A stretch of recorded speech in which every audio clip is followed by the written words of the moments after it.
Sir, Uppinangady Puttur Uppinangady ರಸ್ತೆ ಹದಗೆಟ್ಟಿದೆ, ವಾಹನ ಸಂಚಾರಕ್ಕೆ ಅಯೋಗ್ಯವಾಗಿದೆ ಎಂಬ ಕಂಪ್ಲೇಂಟ್ ಬರ್ತಾ ಇದೆ. ನೋಡಿ, ಪುತ್ತೂರು ಉಪ್ಪಿನಂಗಡಿ ರಸ್ತೆ ಕೆಲವು ಕಡೆ ಗುಂಡಿ ಬಿದ್ದಿದೆ. ಕೆಲವು ಕಡೆ ಒಂದು 2-3 ವರ್ಷದ ಹಿಂದೆ ಮಾಡಿರುವಂಥ ರಸ್ತೆ ಕೂಡ ಈ ವರ್ಷ ಬಿದ್ದಿರುವಂಥ ಹೆಚ್ಚಿನ ಮಳೆಯಿಂದಾಗಿ ಪುತ್ತೂರು ಉಪ್ಪಿನಂಗಡಿ ರಸ್ತೆ ಮಾತ್ರ ಅಲ್ಲ, ಎಲ್ಲ ಗ್ರಾಮೀಣ ಭಾಗದ ರಸ್ತೆಗಳು ಕೂಡ ಹಾಳಾಗಿದೆ. ಈ ವರ್ಷ ಏನಾಗಿದೆ ಅಂತ ಹೇಳಿದ್ರೆ ಕಂಟಿನ್ಯೂಸ್ ಮಳೆ ಬರ್ತಾ ಇದೆ. ಆದರೆ PWD ರಸ್ತೆಗಳು ಏನಿದೆ, ನಮ್ಮ ಮುಖ್ಯ ರಸ್ತೆಗಳು ಏನಿದೆ, ಅದಕ್ಕೆ ನಾವು ರಿಪೇರ್ ಮಾಡಲಿಕ್ಕೆ, ಗುಂಡಿ ಮುಚ್ಚಲಿಕ್ಕೆ ಅನುದಾನಗಳು ಬೇಕಾದಷ್ಟು ಬಂದಿದೆ. ಆದರೆ ಗುಂಡಿ ಮುಚ್ಚುವಷ್ಟು ಅವಕಾಶ ಕೊಡಬೇಕಲ್ಲ, ಕಾಲಾವಕಾಶ ಬೇಕಲ್ಲ. ಮಳೆ ಬಿದ್ದಾಗಲೇ ಗುಂಡಿ ಮುಚ್ಚಲಿಕ್ಕೆ ಆಗ್ತದೆ. ಇವತ್ತು ಸ್ವಲ್ಪ ಮಳೆ ಬಿದ್ದಿದೆ, ಒಮ್ಮೆ ನೋಡಿ ಪುತ್ತೂರು ಉಪ್ಪಿನಂಗಡಿ ರಸ್ತೆಯಲ್ಲಿ ಹೋಗಿ ನೋಡಿ ಎಷ್ಟು ಕಡೆ ಕಾಮಗಾರಿ ಆಗ್ತಾಯಿದೆ, ಎಷ್ಟು ಕಡೆ ರಿಪೇರಿ ಆಗ್ತಾಯಿದೆ. ಕೆಲವು ಕಡೆ ಪೂರ್ತಿ ಟರ್ನಲ್ಲಿ ಅದನ್ನು ತೆಗೆದು ಇಂಟರ್ಲಾಕ್ ಹಾಕುವಂಥ ಕೆಲಸವನ್ನು ಮಾಡ್ತಾ ಇದ್ದೇವೆ. ನೀವು ಒಂದು ದಿವಸ ಗುಂಡಿ ನಿಮ್ಮ ಟಯರ್ ಹೋಗುವಾಗಲೇ ಅದರಲ್ಲಿ ಏನು ಸಾರಿಗೆ ಕಾಣ್ತಾ ಇರ್ತದೆ, ಅದು ಹೋಗಿದೆ ಅಂತ ಹೇಳಿದರೆ ಅದಕ್ಕೇನು ಮಾಡೋದು? ಕೆಲವು ಥರ ಟಯರ್ ಪಂಚರ್ ಆಗ್ತದೆ. ನಾವು ಕೆಲಸ ಮಾಡೋದಕ್ಕೇನಿಲ್ಲ, ಮಳೆಗೇನೆ ಕೆಲಸ ಮಾಡಲಿಕ್ಕೆ ಆಗ್ತದೆ. ನಾನು ಜನರ ಹತ್ರ ವಿನಂತಿ ಮಾಡಿಕೊಳ್ಳುವಂಥದ್ದು, ಸ್ವಲ್ಪ ತಾಳ್ಮೆಯಿಂದ ಅವಕಾಶ ಕೊಡಿ, ಸ್ವಲ್ಪ ಸಮಯ ಅವಕಾಶ ಕೊಡಿ. ಇವತ್ತು ಮಳೆ ಕಡಿಮೆ ಆಗಿದೆ, ಎಲ್ಲ ರಸ್ತೆಗಳನ್ನು ಏನು ಗುಂಡಿ ಮುಚ್ಚುವಂಥ ಕೆಲಸ ಮಾಡ್ತದೆ. ಇವತ್ತು 3 ಟ್ರಿಮ್ ಮಾಡಿ ಹಾಕ್ತಾಯಿದೆ. ನೀವು ಒಂದೇ ಕೂಡಲೇ ನಿಮ್ಮ ಟಯರ್ ಸರಿ ಇಲ್ಲದಿದ್ದರೆ ಅಲ್ಲಿ 2 ಟಯರ್ ಬಸ್ಟ್ ಆಯಿತು, ಅಲ್ಲಿ ಗುಂಡಿ ಬಿದ್ದೆ, ಅವೈಜ್ಞಾನಿಕವಾಗಿ ರಸ್ತೆ ನಿರ್ಮಾಣ ಆಗಿದೆ. ಅಲ್ಲಿ ಸರಿಯಾಗಿ ಮಾಡಿ ಟೆಕ್ನಿಕಲ್ ಕ್ಲಾರಿಫಿಕೇಷನ್ ಆಗಿ ಅದನ್ನು ಮಾಡಿರುವಂಥದ್ದು. ಯಾರ ವಿರೋಧ ಪಕ್ಷದವರು ಅದಾಗಿದೆ ಹೀಗಿದೆ ಅಂತ ಹೇಳಿದಾಗ PWD ಕೂಡ ಒಂದು ಇಲಾಖೆ ಇದೆ, ಅದರಲ್ಲೂ ಕೂಡ ಟೆಕ್ನಿಕಲ್ ಇಂಜಿನಿಯರ್ಸು ಎಷ್ಟೋ ಜನ ಇದ್ದವರು ಕಲ್ತವ್ರು ಇದ್ದಾರೆ. ರೋಡು ಚೆನ್ನಾಗಿದೆ, 90 ಕಿಲೋಮೀಟ್ರ್ ಸ್ಪೀಡು 120 ಕಿಲೋಮೀಟ್ರ್ ಸ್ಪೀಡಲ್ಲಿ ಹೋಗಿದರೆ ಆ ಬ್ರೇಕ್ ಇಲ್ಲದ ಗಾಡಿಗಳೆಲ್ಲ ಬೀಳ್ತದೆ.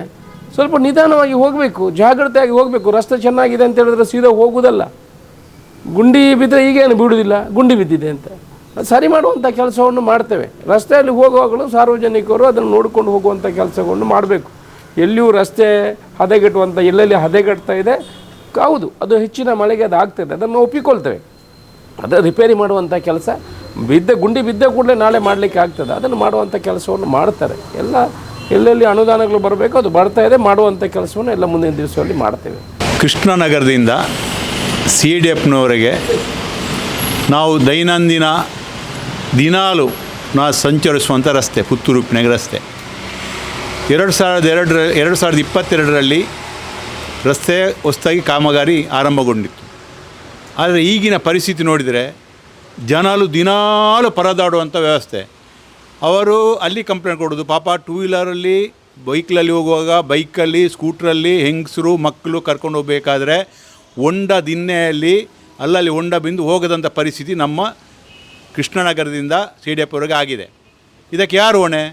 ಇವತ್ತಿನ ಕೆಲವು ಮಾಧ್ಯಮ ಮತ್ತು ವಾಹಿನಿಗಳಲ್ಲಿ ನಾನು ನೋಡಿದ್ದೇನೆ, ನಾವು ಪ್ರತಿಭಟನೆ ಮಾಡ್ತೇವೆ, ನಾವು ಅಲ್ಲಿ ಸಹ ಪ್ರತಿಭಟನೆ ಮಾಡ್ತೇವೆ, ಇಲ್ಲಿ ಪ್ರತಿಭಟನೆ ಮಾಡ್ತೇವೆ. ಬಟ್ ಆದರೆ ಇದು ಯೋಚಿಸಬೇಕಾದ ವ್ಯವಸ್ಥೆ ಏನಂದರೆ, ಯಾವಾಗ ಯಾರು ಮಾಡಿದ್ದು, ಇದಕ್ಕೆ ನೇರ ಹೊಣೆ ಕಳೆದ ಅವಧಿಯ BJP ಸರ್ಕಾರ ಮತ್ತು ಇಲ್ಲಿಯ ಶಾಸಕರು ಹೊಣೆ.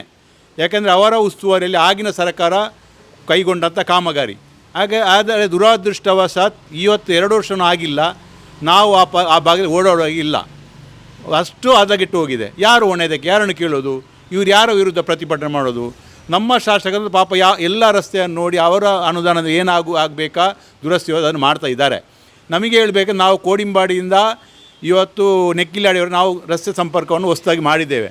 ಇದರಲ್ಲಿ ಬೇರೆ ಬೇರೆ ಅಪಸ್ವರು, ಅಲ್ಲಿಯ ಸ್ಥಳೀಯ ಕೆಲವು ನಾಯಕರುಗಳು ಇದು ಅವೈಜ್ಞಾನಿಕವಾಗಿದೆ, ಇದು ಆಗಿದೆ, ಇದು ಹೀಗಿದೆ ಅಂತ ರಸ್ತೆಯನ್ನು ಮಾಡಬೇಕು. ಅದಕ್ಕೆ ಬೇಕಾದ ಮಾನದಂಡದ ಮೂಲಕ ರಸ್ತೆಯನ್ನು ಮಾಡೋದು.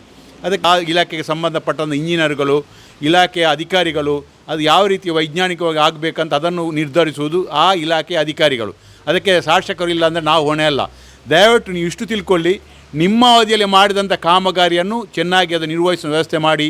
ನಮಗೆ ಬೇಕಾಗಿರೋದು ಅವೈಜ್ಞಾನಿಕ ಅಲ್ಲ, ನಮಗೆ ಒಳ್ಳೆಯ ರಸ್ತೆ ಬೇಕಾಗಿರೋದು. ನೀವು ಕೃಷ್ಣನಗರದಿಂದ CDFನವರೆಗೆ ರಸ್ತೆಯನ್ನು ಕೂಡಲೇ ನಿಮ್ಮ ಯಾವ ಸರ್ಕಾರ, ಯಾವ ಇಲಾಖೆ, ಯಾರು ಗುತ್ತಿಗೆದಾರರು ಮಾಡಿದಾರ ಅವರನ್ನು ಕರೆದು ದುರಸ್ತಿಪಡಿಸಿ ನಮಗೆ ಸರಾಗವಾಗಿ ಸಂಚರಿಸುವ ವ್ಯವಸ್ಥೆಯನ್ನು ನೀವು ಕೈಬಿಡಲು ಹೊರತು ನೀವು ಅಲ್ಲಿ ಪ್ರತಿಭಟನೆ ಅವರ ವಿರುದ್ಧ ಪ್ರತಿಭಟನೆ ಏನು ಪ್ರಯೋಜನ ಇಲ್ಲ. ನಿಮ್ಮ BJP ಅವಧಿಯಲ್ಲಿ ಆದಂಥ ಕಾಮಗಾರಿ ದಯವಿಟ್ಟು ಇದನ್ನು ಮಾಡಿ. ನಾವು ಯಾವಾಗಲೂ ಹೆಂಗಸರು, ಮಕ್ಕಳು, ಶಾಲಾ ವಾಹನ ಮತ್ತು ಎಲ್ಲರೂ ಸರಾಗವಾಗಿ ಒಳ್ಳೆ ರೀತಿಯ ಸಂಚರಿಸುವ ವ್ಯವಸ್ಥೆಯನ್ನು ಕಲ್ಪಿಸಿಕೊಡುವಂಥ ನಾನು ಸ್ಥಳೀಯವಾಗಿ ನಿಮ್ಮ ಹತ್ರ ವಿನಂತಿ ಮಾಡಿಕೊಳ್ತಿದ್ದೇನೆ. ಧನ್ಯವಾದ. ಸುದ್ದಿ ಚಾನಲ್, ಕ್ಷಣ ಕ್ಷಣದ ಸುದ್ದಿಗಾಗಿ. ವಾವ್ ವಾವ್ ವಾವ್, ಎಂಥ ವೆರೈಟಿ, ಎಷ್ಟು ಬ್ಯೂಟಿಫುಲ್ ಆಗಿದೆ ಡಿಸೈನ್ಸ್. ಸದಾ ಸಂತೋಷಕ್ಕಾಗಿ ಬನ್ನಿ ಉಳಿಯಕ್ಕೆ.